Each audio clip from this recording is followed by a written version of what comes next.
Media खबरों के मुताबिक दिल्ली सरकार कॉन्ट्रैक्ट कर्मचारियों को पक्का करने पर विचार कर रही है। यह खबर डीटीसी और ट्रांसपोर्ट डिपार्टमेंट के संविदा कर्मचारियों के लिए बहुत बड़ी राहत का संदेश है,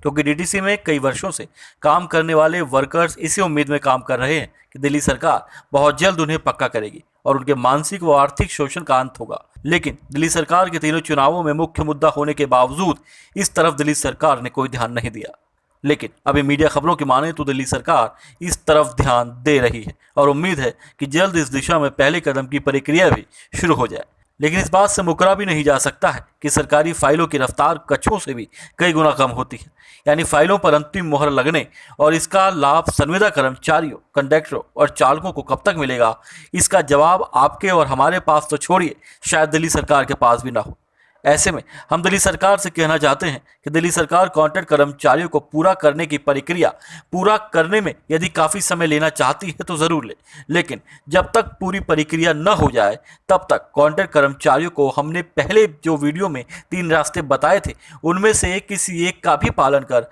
कॉन्ट्रैक्ट कर्मचारियों को दिवाली का एक बड़ा तोहफा दे सकती है। जी हाँ, जिसमें सुप्रीम कोर्ट का समान काम समान वेतन का ऑर्डर, वर्ष 2012 में दिल्ली सरकार के द्वारा लागू बेसिक टीए और डीए का ऑर्डर और मिनिमम वेज का ऑर्डर तीनों ही शामिल है। इन तीनों ही ऑर्डर के लिए दिल्ली सरकार को किसी से पूछने की कोई जरूरत नहीं है और कैबिनेट की सिर्फ एक बैठक से इनमें से किसी भी ऑर्डर को पास कर दिल्ली सरकार डीटीसी और ट्रांसपोर्ट डिपार्टमेंट के कर्मचारियों को दिवाली पर बड़ा तोहफा दे सकती है। लेकिन देखना यह होगा कि सरकार किसी तोहफे के मूड में है या फिर विचारों की फाइलों को पूरा होने तक कर्मचारियों को महज इंतजार ही करना होगा और इसी से संतुष्ट होना पड़ेगा। न्यूज़ ट्रांसपोर्ट विशेष ब्यूरो रिपोर्ट, दिल्ली।